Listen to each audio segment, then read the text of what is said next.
avant que Rome ne devienne le cœur d'un empire, il y avait l'espoir d'un peuple à la recherche d'une nouvelle chance. Imaginez le scénario, Troie, une grande ville, brûle dans les flammes, ses héros tombent et ses murs s'effondrent. Au milieu du chaos, Énée, un prince troyen, ressent le poids d'une écrasante responsabilité. Non seulement il fuyait sa patrie en ruine, mais il emportait avec lui la dernière étincelle de son peuple. Chaque pas qu'il faisait était comme une promesse que Troie ne mourrait pas avec ses ruines. Derrière son courage se cachait la peur et l'incertitude. Comment trouver un nouveau foyer quand tout ce que l'on connaît a été détruit? Des années d'errance, à la recherche d'un avenir, mais avec les blessures du passé encore ouvertes. Lorsqu'Énée arriva finalement dans le Latium, il ne ressentit pas seulement le soulagement d'avoir un chez-soi. Il sentait que son destin et celui de Troie étaient liés à ces terres. Il se maria, fonda une nouvelle ville, Lavinius, et commença ainsi à reconstruire ce qu'il avait perdu. Cependant, comme c'est toujours le cas, les ombres du passé ne sont jamais loin. Les descendants d'Énée, bien qu'héritiers d'un héritage héroïque, ont dû faire face à leur propre bataille. Numitor, le roi légitime d'Albe la Longue, fut trahi par son propre frère, Amulius. Pour Numitor, la douleur ne résidait pas seulement dans la perte du trône, mais dans la trahison du sang, quelque chose qui porte une blessure qui ne guérit jamais complètement. Mais la cruauté d'Amulius ne s'arrête pas là. Il a forcé la fille de Numitor, Rhea Silvia, à devenir une prêtresse vierge, estimant que cela éliminerait tout risque de continuation de sa lignée. Il ne savait pas que le destin avait d'autres projets. Romulus et Remus sont nés, et pour Amulius, il n'était pas seulement deux bébés sans défense, ils constituaient une menace pour son rêve. La peur de perdre tout ce qu'il avait volé l'a amené à ordonner que les garçons soient jetés dans le Tibre. Maintenant, imaginez un instant, deux bébés, complètement à la merci d'une rivière dangereuse, l'incertitude de leur vie flottant au gré du courant. Pour n'importe qui d'autre, ce serait la fin, mais pas pour Romulus et Remus. Emportés par les eaux, les jumeaux furent miraculeusement épargnés. Le panier qui les protégeait s'arrêtait au bord du fleuve, au pied du mont Palatin. Là, quelque chose d'inattendu s'est produit. Une louve, une bête qui inspirerait normalement la peur, les trouvailles, dans un geste de compassion inhabituel, prit soin d'eux. Il est difficile d'imaginer le mélange de force et de tendresse qui entourait cette scène, la nature brute et sauvage, protégeant ceux qui étaient destinés à changer le monde. Comment ces bébés pouvaient-ils alors savoir qu'ils étaient préparés à quelque chose de bien plus grand? Ces premières années se sont déroulées dans le silence des collines et sous la protection d'une mère improbable. Lorsque le pasteur Faustulo les a trouvés, lui et sa femme Larentia les ont élevés comme s'ils étaient leurs propres enfants. Romulus et Remus ont grandi, ignorant la tragédie qui les avait entourés à leur naissance, mais toujours avec le profond sentiment qu'ils étaient destinés à plus que cette simple vie de berger. Chaque jour qui passait, ils ressentaient en eux une inquiétude, comme si quelque chose les appelait au-delà des collines, vers un avenir qu'ils ne pouvaient pas encore pleinement comprendre. C'étaient des jeunes intrépides, pleins de vie, mais avec une ombre de mystère sur qui ils étaient réellement. Finalement, la vérité éclata. Romulus et Remus n'étaient pas seulement des fils de bergers, ils étaient aussi des petits-fils de Numitor, le roi déchu d'Alba Longa. La découverte a été un coup dur. La vie qu'ils pensaient simple était imprégnée d'injustice et de trahison. Et le pire, l'homme qui les avait condamnés à mort était son propre oncle. Pour eux, il ne s'agissait pas seulement d'une question de vengeance. C'était une question de justice. Amulius avait tout pris à sa famille, et maintenant ils étaient prêts à le reprendre. Le sang dans ses veines n'était pas courant. Ils savaient qu'ils étaient destinés à quelque chose de plus grand, mais avant de pouvoir créer un avenir, ils devaient corriger le passé. En découvrant leurs véritables origines, Romulo et Remus furent envahis par un mélange de sentiments confus et intenses. La vie qu'ils avaient vécue jusqu'alors, de simples bergers dans les collines, semblait être un mensonge. Chaque souvenir d'enfance heureux, l'affection qu'ils recevaient de Faustulo et de Larentia, tout avait désormais un nouveau poids.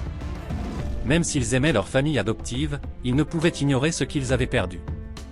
Ils savaient que leur vie avait été marquée par la douleur de la trahison la plus profonde de toutes. Leur cœur palpitait d'un désir croissant de justice, mais aussi de la colère contenue d'avoir été privés de leurs racines, de leur histoire familiale, du trône qui leur avait été refusé. Tout en organisant un groupe de disciples, Romulo et Remus sentaient leur anxiété augmenter à chaque instant. Ce n'était pas seulement le courage qui les guidait, mais aussi le sentiment qu'ils étaient sur le point d'affronter quelque chose de bien plus grand qu'eux-mêmes. La peur était là, dans l'ombre, mais l'envie de rendre justice à Numitor, son grand-père, était plus grande. Le chemin vers Alba Longa a été jalonné de regards déterminés et de paroles qui cachaient à peine la tension qui les étreignait. Et comment pourrait-il ne pas ressentir cela? Il n'allait pas seulement combattre un tyran, mais l'homme qui avait tenté de détruire leur vie avant même qu'elle ne commence. Lorsqu'il arrivait enfin à Alba Longa, le cœur de Romulo battait plus vite.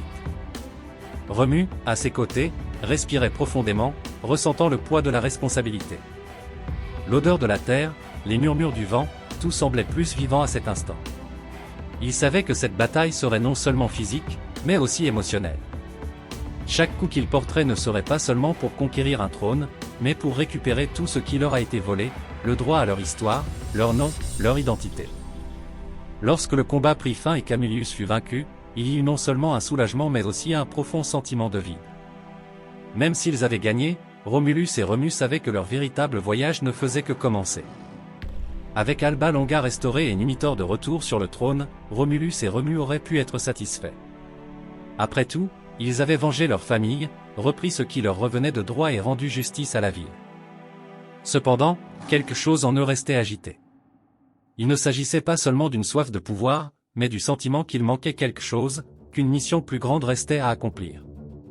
La victoire à Alba Longa a été comme la fin d'une étape, mais aussi le début d'une autre. Ils avaient rendu justice à leur grand-père, mais ils devaient désormais laisser leur propre marque sur le monde. Une marque qui les rendrait immortels. C'est alors que l'idée de fonder une nouvelle ville commence à prendre forme. Pour Romulus et Remus, il ne s'agissait pas simplement d'élever des murs et de construire des maisons, il s'agissait de créer un héritage qui durerait pour toujours. Ils voulaient un endroit qui reflète leurs valeurs, leur courage, et qui soit une véritable extension de tout ce qu'ils ont affronté jusqu'à présent. Chacun d'eux portait une vision différente de ce que devrait être cette ville. Romulo rêvait d'une ville forte, dotée de lois et d'une puissance militaire qui la rendrait imbattable. Rémo pensait que la ville devait être plus inclusive, un espace d'harmonie entre les gens, où chacun pouvait vivre équitablement.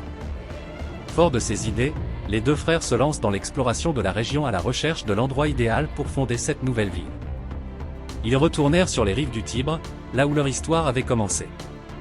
Là, sur le mont Palatin, où le loup les avait trouvés des années auparavant, quelque chose semblait les appeler.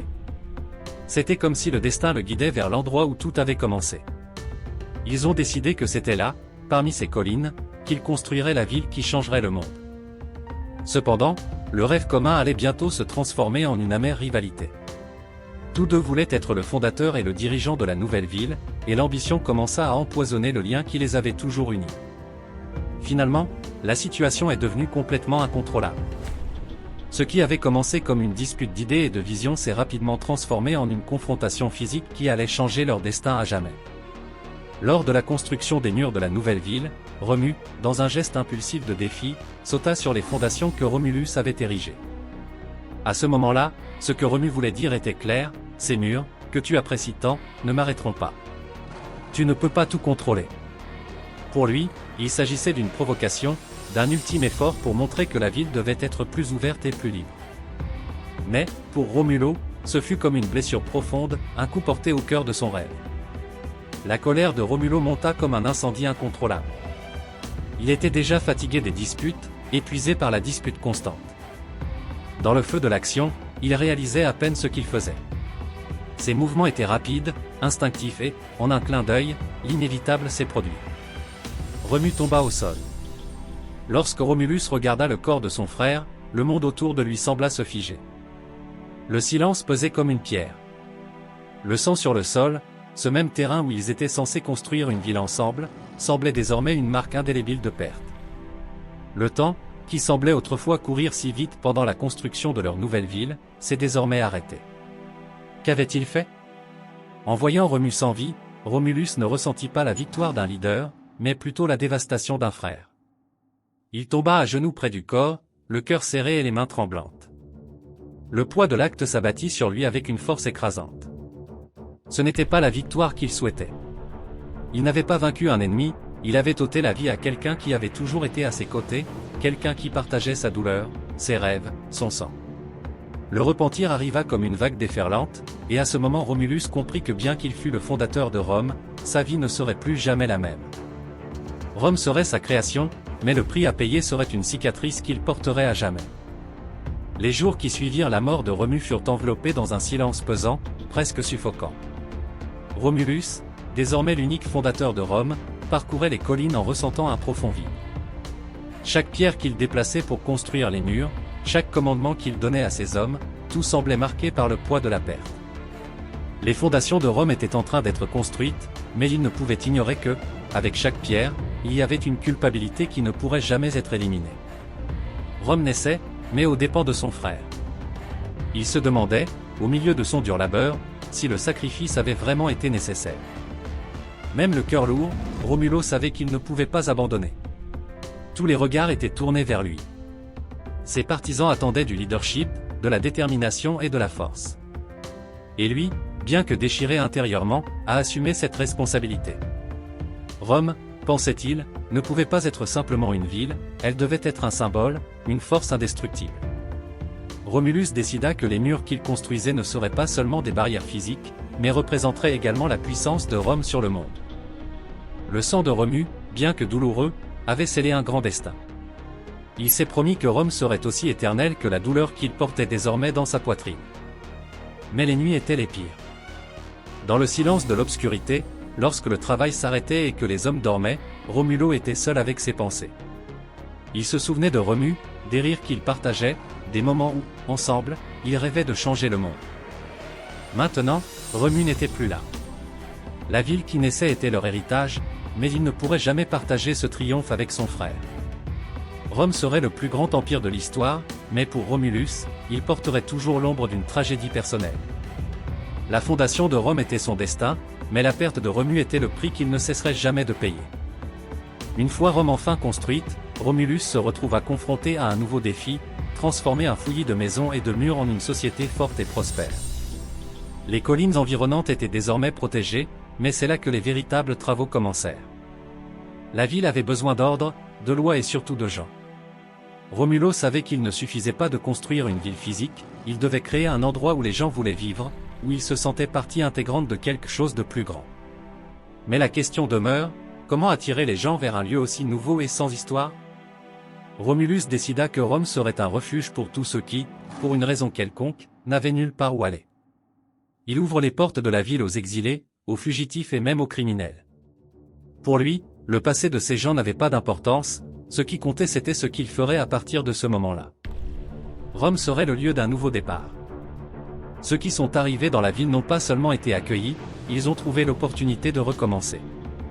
C'est ainsi que Rome a commencé à se développer, avec un mélange de personnes d'horizons différents, chacune apportant sa propre histoire et ses propres compétences. Rome, dès le début, était une ville de diversité, et c'est ce mélange qui la rendait si forte et si résiliente. Cependant, Romulo s'est vite rendu compte qu'il ne suffisait pas d'attirer les gens. Il lui fallait une structure, des règles qui garantissent l'ordre et le fonctionnement de la ville. Il a créé un système où chacun avait un rôle à jouer, divisant les habitants en groupes avec des rôles spécifiques. Pour maintenir le contrôle et la paix, il a établi des lois, dont beaucoup s'inspirent d'anciennes coutumes qu'il avait connues au cours de sa vie de berger. Romulus ne gouvernait pas d'une main de fer, mais il savait que sans discipline, la ville ne survivrait pas. Son leadership, désormais solidement établi, a été façonné par le chagrin et les leçons tirées de la perte de Romu. Rome grandissait, mais il lui manquait quelque chose d'essentiel pour garantir son avenir, les femmes. Sans les femmes, la ville ne pourrait survivre au-delà d'une génération. Romulo, conscient du problème, savait qu'il devait agir. Il tenta de négocier avec les peuples voisins, demandant des alliances et des mariages pour unir les villes. Cependant, Rome était toujours considérée comme une ville d'étrangers, d'exilés et de fugitifs, et aucun des royaumes environnants n'était prêt à mélanger ses familles dans un lieu aussi nouveau et incertain. Le rejet fut un coup dur, et le sentiment d'isolement commença à peser encore plus lourdement sur Romulo. C'est alors que Romulo prend une décision audacieuse mais controversée. Il organisa une grande fête, invitant les peuples voisins, notamment les Sabins, à faire la fête à Rome. La fête serait une démonstration d'hospitalité, une tentative de montrer que Rome n'était pas une menace, mais plutôt un lieu de bonnes intentions. Pourtant, derrière la fête, il y avait un sombre plan. Pendant les célébrations, alors que les Sabins étaient distraits par la musique et le vin, les hommes de Rome reçurent un signe de Romulus. Dans un mouvement rapide et coordonné, les Romains kidnappèrent les femmes sabines, les emmenant dans la ville et empêchant toute réaction immédiate de leurs parents et frères. L'acte était choquant. Les Sabins, arrachés à leur famille, étaient terrifiés. Au début, tout semblait perdu pour eux, et le sentiment de trahison et de désespoir se répandit parmi les femmes et les hommes de Rome. Romulo, cependant, a agi rapidement. Il ne voulait pas que ces femmes soient de simples prisonnières, il voulait qu'elles fassent partie de la ville. Il a promis qu'ils seraient respectés, traités avec honneur et que leurs droits seraient garantis. Au fil du temps, certains Sabins ont commencé à s'adapter à la vie à Rome, voyant que les Romains, malgré leurs méthodes brutales, voulaient construire quelque chose de solide. La fête, qui avait commencé comme un piège, a fini par être le premier pas vers l'unité entre les Sabins et les Romains. Mais la paix était encore loin. L'enlèvement ne restera pas impuni. Les Sabins furieux unissent leurs forces pour attaquer Rome et récupérer leurs filles et sœurs. Ainsi, la confrontation entre les deux peuples approchait, mettant à l'épreuve non seulement la force militaire de Rome, mais aussi la diplomatie et la capacité de leader de Romulus. La nouvelle de l'enlèvement des femmes sabines se répandit rapidement dans les royaumes voisins. L'orgueil blessé des Sabins ne pouvait être ignoré et leurs familles criaient à la vengeance. Des hommes forts et expérimentés se sont rassemblés sous la direction du roi Titus Statius, déterminés à sauver ses filles et ses sœurs par la force. Rome, encore jeune et sans grande tradition militaire, allait faire face à sa première menace extérieure majeure. Pour Romulus, ce moment déterminerait si Rome survivrait ou serait écrasée avant même de prendre pied. Lorsque l'armée sabine marcha vers Rome, Romulus savait qu'il faisait face à un immense défi. Il prépare sa défense et rassemble les hommes qui ont grandi avec lui dès les premiers jours de la fondation de la ville. Mais quelque chose lui pesait sur le cœur. Il ne s'agissait pas seulement de gagner une bataille. Romulus comprit que si Rome battait les Sabins par la force, les liens entre les deux peuples seraient rompus à jamais et la jeune ville resterait isolée dans un monde hostile. Alors que l'affrontement semblait inévitable et que les armées étaient prêtes à se battre, quelque chose d'inattendu s'est produit. Les Sabines elles-mêmes, celles qui avaient été enlevées, se placèrent entre les deux armées. Les larmes aux yeux, ils ont imploré une solution pacifique. Bien qu'ils aient été amenés de force à Rome, nombre d'entre eux avaient désormais élevé leur famille dans la ville. Elles étaient des épouses et des mères, partagées entre deux mondes, celui de leur passé et celui de leur présent. Ces paroles touchèrent aussi bien les Sabins que les Romains. « Si vous vous battez, disait-il, nous perdrons encore une fois, nous perdrons nos pères et nos maris. » Face à cet appel, le roi Titus Statio et Romulo furent contraints de reconsidérer leur décision. Aucun d'eux ne voulait plus de sang. Un accord a donc été conclu. Les Sabins et les Romains unirent leurs forces et les deux peuples ne firent qu'un. Le règne de Rome serait désormais partagé par Romulus et Titus Statius, marquant le début d'une alliance qui renforcerait encore davantage la ville. Rome, autrefois isolée et considérée comme une ville d'exilés, commence désormais à devenir une puissance dans la région, une ville capable de créer de nouvelles alliances et de s'adapter aux circonstances. Au fil des années, Romulus consolida sa position de chef suprême de Rome. Sous son commandement, la ville grandit, tant en puissance qu'en influence.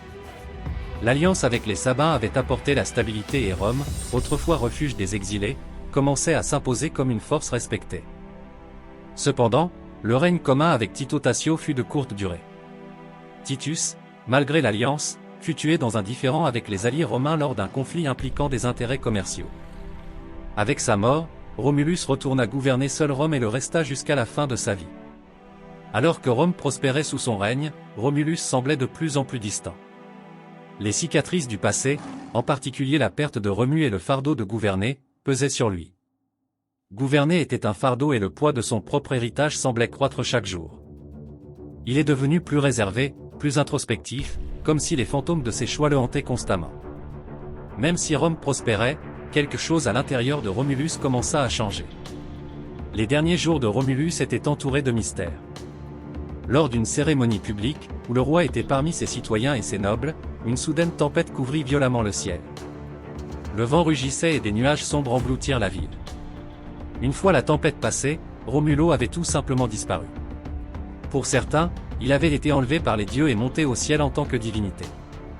D'autres murmuraient qu'il avait été assassiné par les sénateurs eux-mêmes, qui craignaient la croissance de son pouvoir.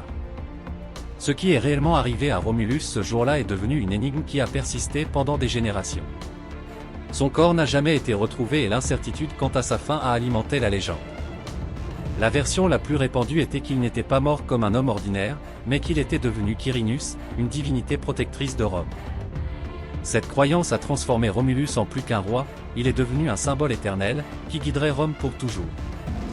Même avec sa disparition, l'héritage de Romulo est resté vivant dans tous les quartiers de la ville. Ses lois, sa force et l'esprit qu'il a insufflé à Rome ont continué à façonner la ville. Il avait créé non seulement un royaume, mais une identité.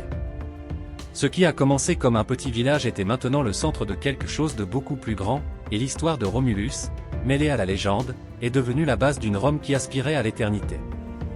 Rome se développerait bien au-delà de ses espérances, mais le nom de Romulus ne serait jamais oublié. On se souviendra toujours de lui comme du fondateur qui, de ses propres mains et de ses sacrifices, a façonné une ville destinée à être le cœur du monde. Après la mystérieuse disparition de Romulus, Rome poursuit sa trajectoire de croissance. La ville qu'il avait fondée, avec ses murs bâtis sur un passé plein de douleurs et de sacrifices, commença à s'étendre, absorbant toujours plus de territoire et d'influence. La figure de Romulus, désormais immortalisée comme le premier roi et, selon beaucoup, un dieu, est devenue centrale dans l'esprit romain. Il n'était plus simplement considéré comme le fondateur de la ville, mais comme un exemple de ce que Rome devrait être, forte, résiliente et prête à affronter toute adversité. La légende de Romulus et Rémus a été racontée de génération en génération, non seulement comme une histoire d'origine, mais comme une leçon sur l'importance du courage et du sacrifice. Romulus avait tué son propre frère pour fonder Rome, ce qui, bien que tragique, servait également à montrer aux Romains que parfois de grandes actions nécessitaient des décisions difficiles. Cette vision de force implacable se reflèterait chez les futurs dirigeants, qui prendraient des décisions tout aussi difficiles au nom de la croissance de Rome. La ville née d'un conflit familial ferait du conflit, qu'il s'agisse de guerre ou de conflit politique, un élément central de son identité. Au fil des siècles, Rome est devenue le cœur d'un empire qui s'est étendu à travers la Méditerranée.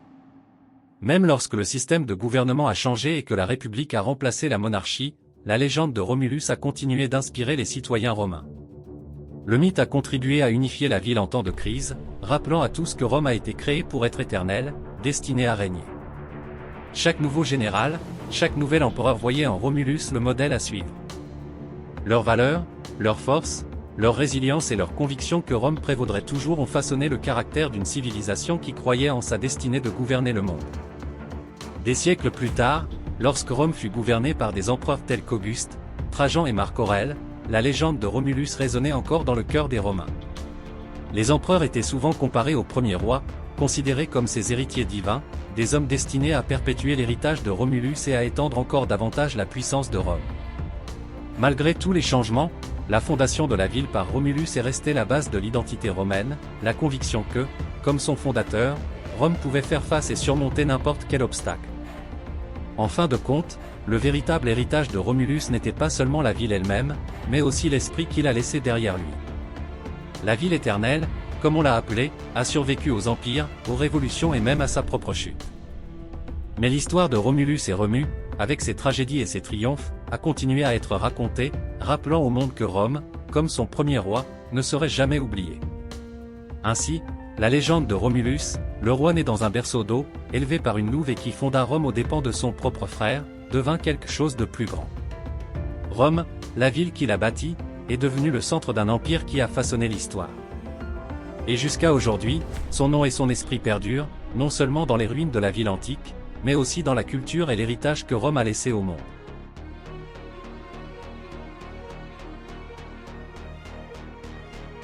Le contenu vous plaît-il? Laissez dans les commentaires un sujet que vous aimeriez voir abordé dans les prochaines vidéos. Votre avis est très important pour nous.